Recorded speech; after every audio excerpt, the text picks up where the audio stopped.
1051. Just I want to ask something from the Packers. This is something the hood used to see. Like when 50 knocked you for singing, and then he turned around and used your same formula. Yeah. Everybody loved him for it. Yo, big ups to his masterful plan, yo. You executed it well, yo. No, that's the old that's bait real. and switch. It was basically the second joint, 21 questions. That's the old bait and switch. You know what I'm saying? How about the video was very similar to Ja's video when he was in jail? Yeah. The concept and the treatment for the video was extremely similar. Well, you got to understand something about he did that with Vita about hip hop. On Put It On Me. You got to understand something about music. When somebody is winning the way we were winning in the music business, everybody's taking notice. Yeah. Everybody wants to see, okay, well, you know, we pull up BDS, we pull up SoundScan. You know, they looking, they like, man, John getting 10,000 spins a week on a record. Yeah. He's selling this much amount of records. So everybody's watching and everybody's saying, I want that. Slot. Yeah. So everybody doesn't necessarily have the blueprint to get to that. So they use your blueprint to get to that. Gotcha. And I think labels do the same thing. You know, they push people into these positions like, yo, you know, well, how about going in and trying one of those Ja Rule style records? You know, that might work for you right now. Try that and then see how that works. You know, so this is how it goes in the music business. So it's not a shock to me that once he figured out, oh, you know what? I could get like 10,000 spins off of doing these type of records. I'm getting a look on the other side in Middle America and with these type of records. Yeah, I'm getting top 40 love with these type of records. Right. So yeah, it makes sense when he says, okay, well maybe I need to start doing these type of records. Even though I ridiculed the guy for doing these type of records. These are the records that are winning. These are the records that are going to keep me getting paid. Right. So at the end of the day, I understand it. I'm not mad at it. Yeah. You ever mad at the consumer though? Like, yo, he just told y'all. He just told y'all that pizza was it. the worst thing in the world and sold you pizza. Yeah. Yes, I understand it. I get it. You know, like I said, you know, previously before, I was a little bit hurt by the fans turning on me because I'm a fan-driven artist. I love my fans. So it was a little bit of a thing where I was like, wow, like y'all flipping on me. And like, they were trying to push your buttons. I remember people would come to your shows and wear G-Unit shirts. Oh, all day. And you would trying to jump out the crowd, trying to knock everybody's head off. We paid a lot of money in lawsuits. A lot of lawsuits. I'm putting a number at like 4 or 5 million. Goodness gracious. Absolutely. Rule, what you need to know, he's not having it. Yeah.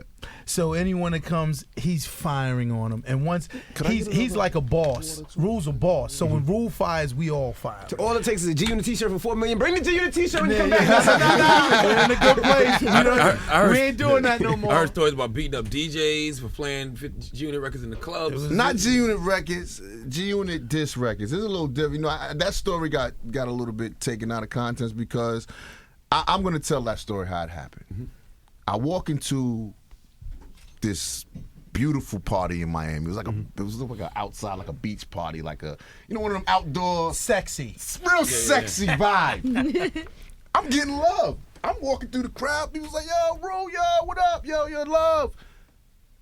The DJ seen that and said, nah, he can't get that love right now. And threw on a diss record, not just a 50 record, like a Ja Rule record. What was it? Back Down or what? I don't remember what record it was, but I know I heard Ja Rule somewhere in the midst of that. You know what I'm saying? And so I went to the DJ to address it like, yo, homie, like why would you do that? You know what I'm saying? Like, now you trying to be funny. Like, don't get it misconstrued on what it is. You know what I'm saying? Like, I'm not a sucker, homie. Right. You know what I'm saying? So I tried to talk to him about it. And then he got tough on me like, what? Bring it back, man.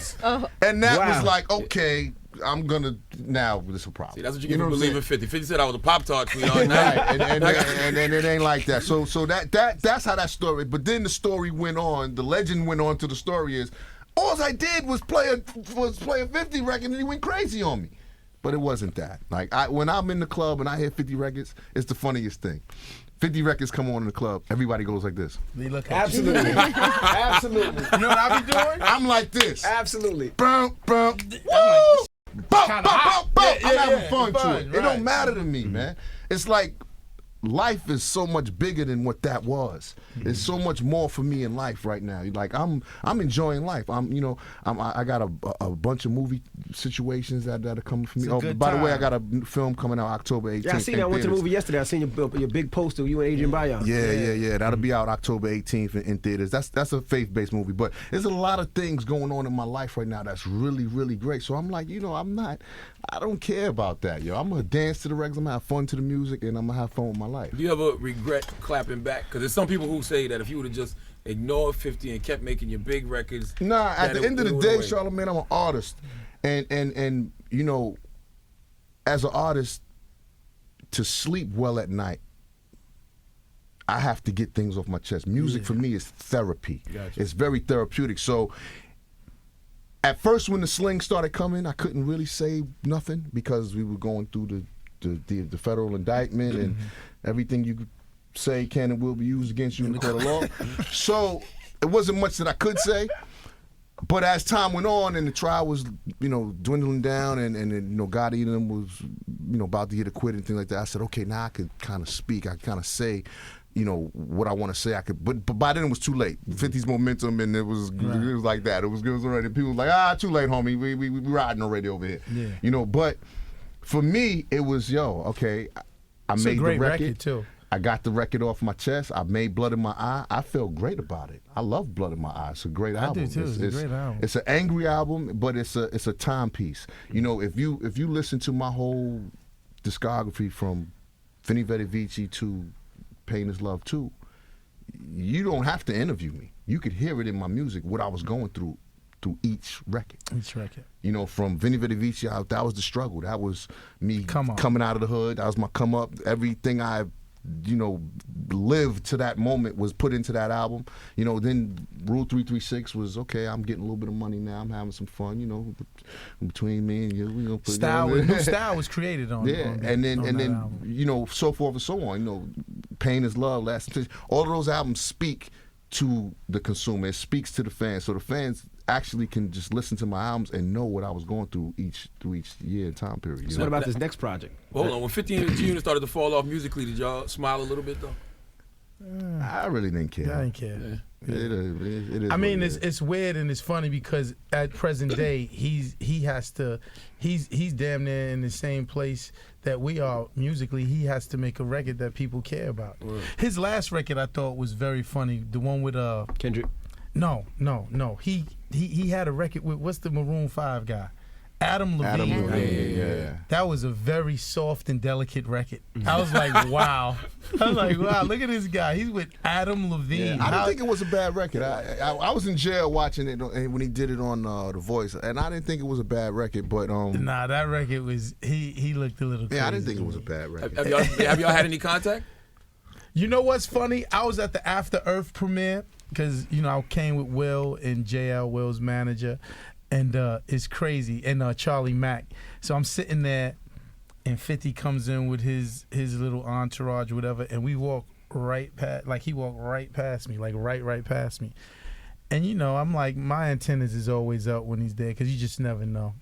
So I'm sitting there. But the funny thing is, the whole theater got tense. Mm-hmm. When I tell you, the whole theater got tense. But nothing happened. I think like with him or whatever like that, I don't really think he's thinking about it like that much either. The only reason we talk about it is because we really like you guys. So we're going to talk about it. But really, let's talk about something. It's 10 years ago. Yeah, I'm done talking about it. We're done talking about it. Let's talk about these new records you put out. Now hey, big love to 52, by the way. Shout out to you, kid. Where you at musically now? I'm talking about all your albums. So now where, you put these records out now, where are you now? I'm just having fun with it now, Envy. I'm in a space where I just want to go in the studio, make records, and enjoy, making records. You know what I like to see, and this is with you too, Irv, is we haven't seen you guys in a long time. 2 years for you and 2-3 years for you. Right. And then with your emergence on Twitter, it was good to see because you never know what's happening. No, Irv Gotti's reckless on Twitter. No, because Instagram, Twitter. Irv Gotti 187. Follow me. I'm entertaining. Absolutely. And I may drop a jewel. Absolutely. You see so many artists broke, losing money, messed up athletes. So Not to say that it Not was here, expected. kid. You were gone for 2 years, and I'm like, man, this has got to hurt. There's not too many people that can leave for 2 years. Not And then you doing didn't file your shows, taxes, and that came up. and while you were- and then come back and These still be guys okay, go- still these living in the guys same is house. very Same thing with Irv. We ain't see Irv in 2 informative. years, no music, behind the scenes a lot, and you still driving, the Phantoms. Drop heads, I baby. think That's what surprised He still got everybody. the That's Platinum all- I'm a Rollie on. smart, yo. He's Got a Platinum very nice Masterpiece house, on. very nice I'm house. smart. His celebrity net worth is $60 million, FYI. That's not true. I But looked yo, it that's not true. The website says 60 I ain't one of the million. dudes that's gonna front to you and be like, "What 60? Man, that's 100." Nah, that ain't true. But here's something that is true. Ever since my first deal with Blunt TVT, I got 20 grand. I ain't never been broke since. Yeah. Like me and Rule, we Rule still got the big Rule's houses. I love Rule's house. Big home. Now I'm neighbors with him. You know what I'm saying? But yo, I know how to get money. I'm gonna get money, yo. Me and Rule are gonna get money. How do y'all make y'all income now? I mean, was it residuals from past records? Or Well, I own shows, half or- of my masters. Okay. It don't mean much, but it spins off some change. Yeah. You know what I'm saying? I own half of my masters. Yeah. So I'm gonna I could stop what I'm doing and just off of residuals, I'll make $500,000 to $1 million a year. Yeah. Sheesh. That's good. And the one thing that I did that was really smart, we had an accountant, and I had all this money. Me and Rule, we was making a lot of money. We was. That's not the accountant that didn't file your taxes.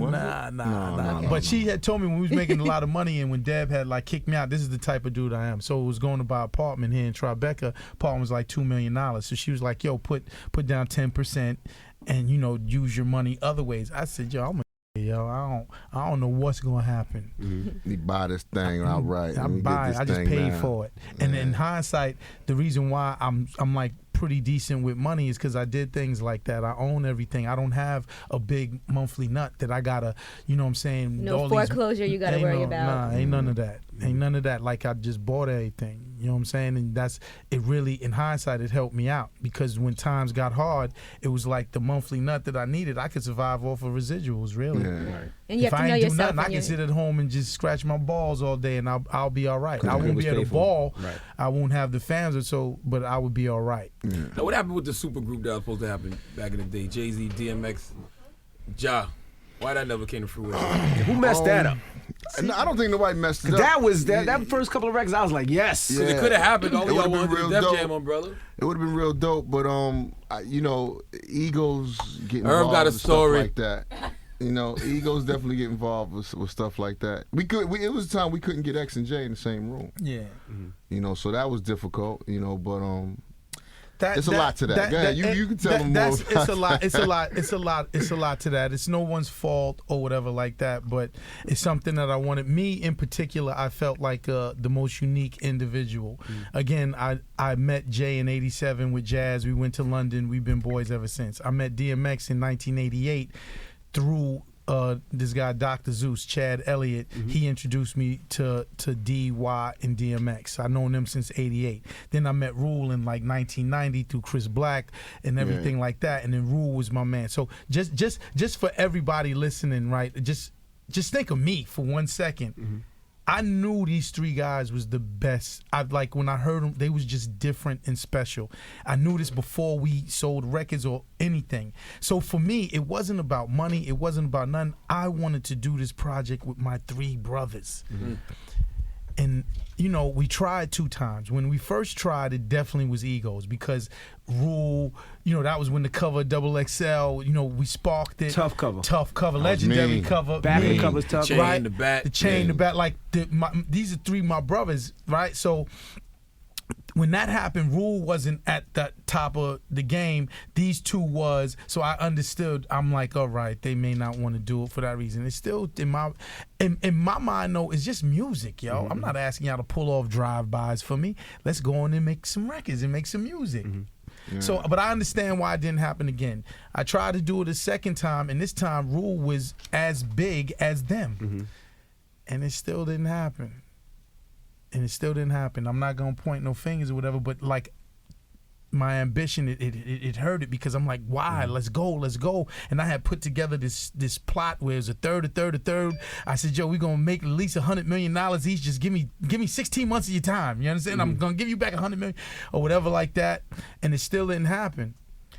Now to double back, that's why the Nas maybe it happened. No one wants to be great with me. No one wants to ride and be great with their man. I want to be great. Oh, Nas, you want to mess around? Let's try and be great. That ambition, I should have never did that though. Right. Now how you? I'm giving y'all too much. No, you giving us a lot. Giving us people gonna look back on this. I'm watching the video. Yo, that's dope though. They got us all going. I'm giving them I too see him much. over here very interested. Now, how was your hand in everybody's? I don't want to say your pop, neck. but everybody's back. You know, you talk to Nicki Minaj. Okay. She talks about. You know, I'm talking about your hand in missed that everybody's one, back. I caught it. Yeah, we caught it. Nicki Minaj talks about how much that she can call on you. Drake talks about how he can call on you. How do you still link it with all these people, but you so far from the music? You know what? industry You know last what's couple the years, good thing about them? First of all, big shout out to Drake. Your album's incredible. Love you, dog. You know what I'm saying? Dope album, Drake. Love you, dog. You know what I'm That's saying? y'all Like, blueprint. yeah, but Absolutely. he's singing like he hates Drake. So Yeah. we gotta be Not a fan. careful. He's we gotta be trying to- careful. I love Drake. No, We really, gotta- Drake hates him. Drake is super talented, dog. Oh, he can rap his ass off, absolutely. And he can sing, and he may start it from the bottom and hold on. Give that man, Yeah, he like, does. let him be great. He is. Let him be great. He can rap his ass off. So here's the thing, like, for me personally, I love the fact my connection with Nicki and Drake because I was on them early. I tried to sign Nicki, but I didn't really have a label deal at the time. And Nicki's so smart. She was like, Murder Inc. isn't that hot right now, Gotti. But she's like, you're ill. Manage me. And I'm like, then I bossed her down. I said, I ain't no manager. I'm a label owner or whatever like that. Hindsight, I'm stupid. I should have managed Nicki You should have managed Nicki Minaj. Right. But you know what I'm saying? What I like about that, my radar for artists is super solid. It's on point. You know, like everyone who like I vibe with, even like with Meek, they dope. There's something about them and they dope. So for me, I get a happiness in knowing like, oh, I knew she was gonna be that. I knew Drake was gonna be that. But it's just a real solid friendship. With me and Nicki is deep because Nicki I knew way before, and then when she didn't sign with me, like I kind of advised her. I got her with her lawyers that she's with now, that's powerhouses, and I like kind of pushed her to Young Money. Like the conversation I had, she was talking about the deals, and I'm like, Nicki, don't even think about the deal. I said, whatever you sign in the beginning, it doesn't matter really, because once you blow up, you burn that contract up anyway. Absolutely. So I said, Joe, you gonna go with the hottest crew. It's got Weezy and Drake. I said, listen, just sign with them. And I was like, just tell Wayne you just want to be on one record, just end with a video. Because I said, what history tells us is the female with the hot, oh yeah, she's gonna go. Oh yeah. A la Ashanti, a la Eve, a la Little Kim. It's just the formula of success. And it's a reason. And I went in depth with her. I said, it's a reason because all these girls love Wayne and Drake. And then when they see you standing next to her, they envy you. Like they're like, yo, I wish I was Nicki. Look, she's cool with Drake. And I wonder if she's them. Like, you understand? Like, that's what they do next. I wonder if she's them. I wonder if she's both of them. Wow, how lucky is she? I would give the world to suck Drizzy's. Right? You understand? So it becomes a thing. But I explained to her in detail why, and she really like took to it and she did it. And then when it came out, she hit me. She was like, wow. And then I was telling her enjoy the moment, like. You know what I'm saying? That's why she gave me a little bit of love for the moment, because I was like, yo, this is your time. If you ask any artist, like even with us, when we first came out with Mer, it was the best time in the world. You selling records, you going to, it's the best remember time. This time right here? Remember this This one? the best time. Yo, but really? I know y'all bang Christina Milian. Stop, man. Why are you doing that? This should be the Breakfast Club. This should be the jump out the window morning show, yo. Say whatever's on your mind morning show. What's on your mind? Say it. Does Drake ever reach out to you, Ja, for advice on how to handle like getting flack for doing the singing thing? Nah, so you know, I seen Drake before I went in. I ran into Drake at Berry's in L.A. And me and him kicked it. He gave me his number and stuff. He's like, yo, whatever you need, dog, it's love, it's love. But I went to jail after that, so we really didn't get to connect and kick it. But I was happy to see that him and Gotti got cool while I was away. You know, because he's a good dude. He's a man. good guy. And see, you know what? Everyone, we need to stop with all of the rough and tough or everyone. You understand? Like, let him be who he is. Like, you'll give him flack because he's a good guy. Like, because he'll say something nice to somebody and you'll give him, what is that? Well, I actually gave him flack for the opposite. When I saw the headlines video, he had the black hoodies on. He was talking about, you gonna make me catch a body like that. I'm like, yo, that's not you. It's hip-hop. Hip-hop. Yeah. It's hip-hop. And trust me, he's around some dudes that probably, he's like, you never know. You know what I'm saying? I mean, the guy was founded by Jay Prince's son. Jay Prince is somewhere in the mix with this dude. Never question Jay Prince. He called a couple times. I got a couple calls from Jay Never Prince. question my brother Jay Prince. No, he owns a ranch with pigs. Hogs, not pigs. You ever see? Hogs. Hold on, called a you couple ever see times. Snatch? Yeah. Watch the movie Snatch when they talk about pigs. I definitely got a couple calls from He Jay called a Prince couple in my times. life. Yeah, Prince is a good Jay dude. Prince Shout out is to my Prince. brother, and that's my man. He's not for play. He's authentic. You understand? He's authentically. You still got a relationship Prince. with him and Suge? Of course. Now for you, Jai, when you were in jail, how many people reached out to you trying to say, okay, when you get out, we're going to do this, we're going to do that? You know, a lot of people reached out to me. I got a lot of letters from a lot of, people in the industry and stuff. Anything promising that you were like, okay, I'm definitely... Nah, it was just like, hold your head, love, you know what I mean, stuff like that. So it was good to see that people, was reaching out. And then when you got home, did you reach out to certain people, say, yo, let's do this together, let's do that? How's that? Nah, not really. I'm a different dude, man. I don't want to be a burden on nobody's plate. If y'all over here doing that and, I'm maybe not the hottest guy or I'm not the guy maybe to be next to at this moment, I'm not going to bother you. You know what I'm saying? I'm not going to say, yo, stand next to me and mess up what you got going on or whatever. I'm just going to ride through the storm and I'll put it on my back and me and Gotti will ride out. We'll do what we got to do and it'll be fine. We cool with walking alone. Yeah. If you even look at the way his career started and everything like that, we never really did the big features till later when the whole industry wanted to do a Ja Rule record. But when you look at his career, when we first started out, we was messing with, we broke artists. Like Christina Milian, she didn't have no records. We just put her on the joint. Little Mo, we put her on the joint. You know what I'm saying? We didn't really, buddy hustle with everybody like that. We didn't have no problems and it was love with everybody, but I was like, when I'm in the studio, I ain't really thinking about no one else. I'm thinking about us. So we don't need nobody. So really, we in a comfortable state with just being, it's just me and Rule, cool.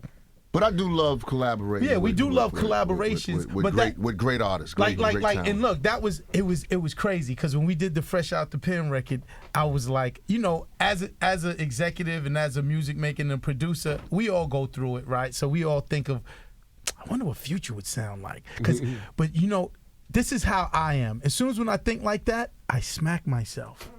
I said, you sound like a regular dude. That's what the regular dude will do. That has no mind, has no innovative things. And then I said, with Rule, with the place we in, I didn't want no one to get that energy. If we make a great record, give it to my man. If I'd have put Future on that record, and Bugatti or whatever like that, they'd be like, oh, Future brought Rule back. You understand? Right. Nah, ain't no one bringing Rule back. Rule bringing Rule back. You know what I'm saying? Now they saying, they say you sound like Meek Mill on record. I mean, you sound like the same job I've always been hearing, but that's crazy. This new era said you sound like Meek Mill. That's because that energy, I guess. Yeah, I'm just flowing on the record. I'm just, I'm just being me, having some fun with the record. You know what it is? A lot of people are so used to my commercial records that they don't really know, listen my to the street albums. records or the Album album cuts. cuts. Listen and, to the and albums, yo. The flows, the different flows I play with and stuff on the albums. Like, I know people just don't really know Ja Rule like they think they know Ja Rule musically, too. So Yo, it's all right. the crazy thing, when he was inside, all I listened to was Rule. Because I love Rule so much, I was like, yo, when he come home, he deserves the shot. He deserves the shot from me. You know what I'm saying? Because really, Pill 2, I wasn't heavily involved. I was on my sabbatical. You understand? It's a great album, by the way. Yeah, you know what I'm saying? Like I was on my sabbatical. But I said, when he comes home, he deserves every bit of me. So boom, for the 2 years, I'm listening to all his music. And what I came back with, really, and this isn't just because he's my man, he gets busy. like when you listen to his music and listen to him, like the flows and everything, the wordplay, the content, yo, stop it. He gets busy. He put him up there with anybody, and you put Rule on a record with anybody, he gonna shine. So where's Murder Inc. now? What's Ja doing now? Is Ja signed to Murder Inc.? Is it a partnership? Do you have a label that's deal? for life, yo. Yeah, Murder Inc. is always gonna be, you know, the imprint that put us where we at. First of all, Murder Inc. is his too. It's like it's his too. Ours, but You know what I'm now saying? we got a thing. He got Visionary, I got Maven. And together we are Visionary Maven on Murder Inc. Yeah, on Murder Murder Inc. So, And where's that distributed, or is it independent? Oh no. Well, right now I seen you walking around with Leo a lot. Yeah, there's rumors that you and Leo Cole I seen you walking around with Leo a was lot. gonna start a we situation. just was at dinner with Leo. I heard. heard. Big shout to Lance. We heard y'all doing some stuff. Huh? You heard y'all doing some stuff. The thing with Leo is he is my mentor, right? Period. In the story. He's the man that brought me in the game and schooled me. So I came to him with all of this energy with making music, but he showed me business. He opened up this world to me. So me and Leo is like a connection forever.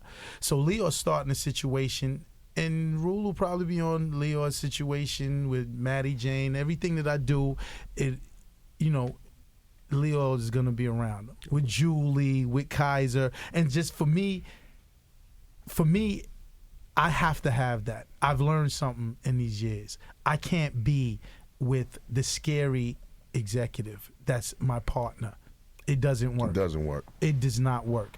I can't be with the executive that's scared that if I get hot, I'm going to take their job. I can't be with the executive that's just scared of me on the whole, because I do run with a lot of, and they are going to be in the office because they're my family. You understand? And I'm not going to turn my back on them for nothing. You understand? So I have to be with executives that understand me, understand who I am, that are not afraid, that want me to succeed. All of the other executives out there that's scary, it doesn't work. Is that why you never got the shot of being president of Def Jam? Well, the president of Def Jam, in all realness, yes, that's absolutely the shot. The absolute reason. But also, I don't hold no bitterness to it, because the feds ran up in Worldwide Plaza. You know what I'm saying? So everyone, when you think about that, yes, I am overqualified for Def Jam. Russell Simmons lived 10 blocks from me. Like, I grew up worshiping Def Jam. That's the reason why I wanted a label. I was an A&R director at Def Jam.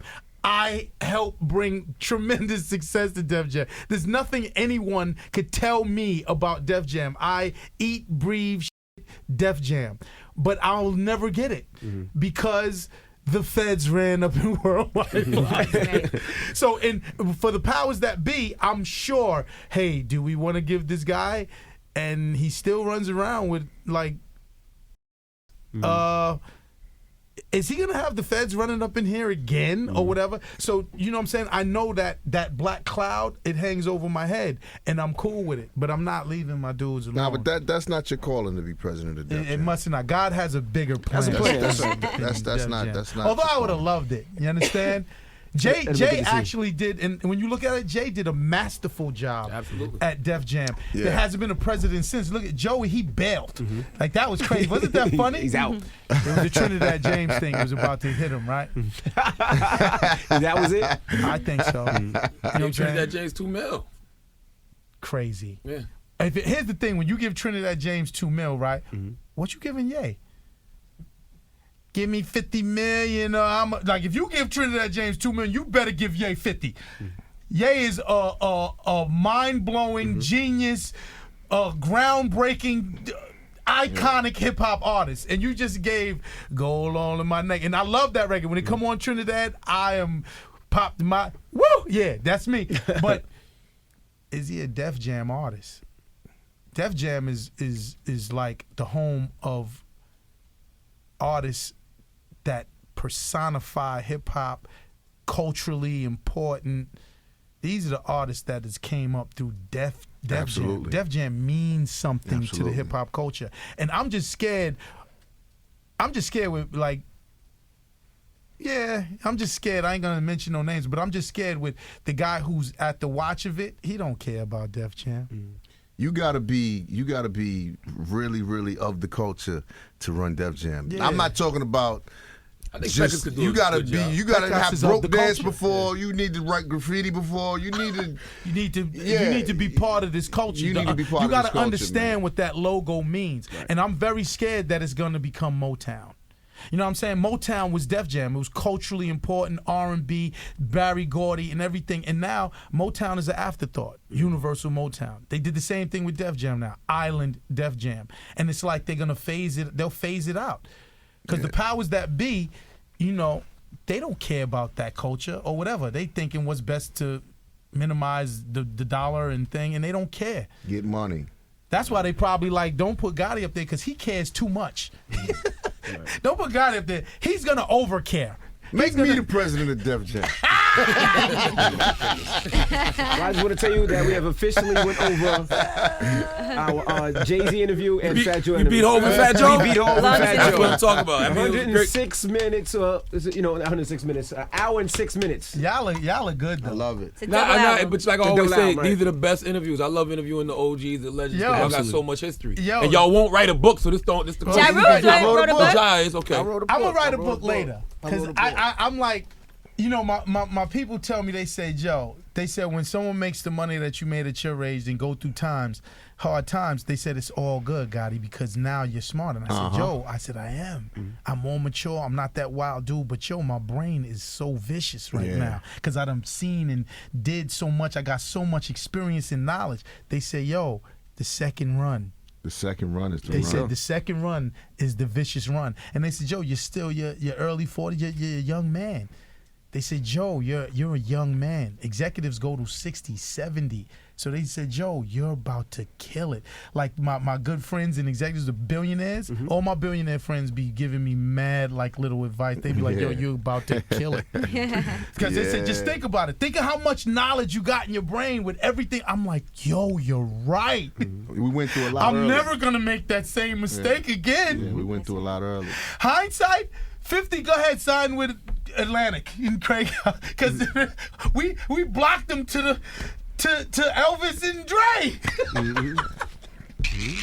Yo, and big shout out to Eminem. They said Elvis, like when I say Elvis, I mean it in the complimentary form. You know? Like Elvis was the biggest artist. He's the biggest artist. Like even when I talk about hip hop and But rappers, you gotta watch how you say that, because Elvis also stole black music. But so Hello? you gotta watch how you say it. You know what I'm saying? Hello? That's where the negative comes in at. It's no negative with that. So all of you Eminem crazy fans, it's no negative with that. You know what I'm saying? Eminem, his little quick Eminem story. Eminem was actually, me and him was cool. Damian Young, DeMizza, he used to do Power 106 shows in LA.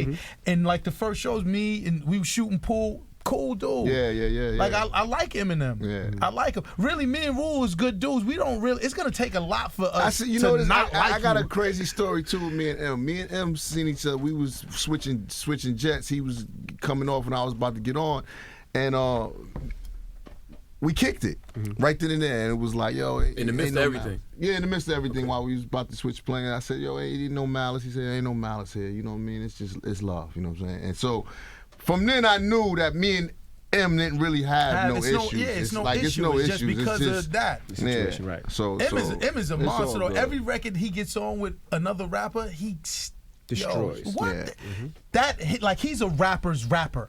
Like that's like hip hop battle 101. Rapper's rapper. I don't care. We on the same record. I'm bodying you, whether you like it or not. And that's an unwritten rule. That's an unwritten rule by in the hip-hop. way. Yeah. For all of y'all that's up in arms and then raw about the Kendrick verse, right. that has always been It's an unwritten always rule been. for artists. tell your man Drake that, If I rappers. get on a record with you, I want to body you. And tell you your should man want to Drake body that. me. That's just the way it is. Drake's crying about the verse. He ain't Tell your man trying to Drake get that. that verse. Stop it, yo. But that's an unwritten rule in hip-hop. It's always been like that. Hey, when Drake gets on records, usually he's the one who shines. True. Yeah. When he's rapping. No, this guy right here. All right. Irv Gotti, Ja Rule, we appreciate you stopping through. Love, No love, doubt. love. Oh, man, it's the Breakfast Club. You know what it is. Let's go. Real people, real celebrities, real talk. Join the Breakfast Club. Blast off in your ear. Weekday morning, 6 to 10.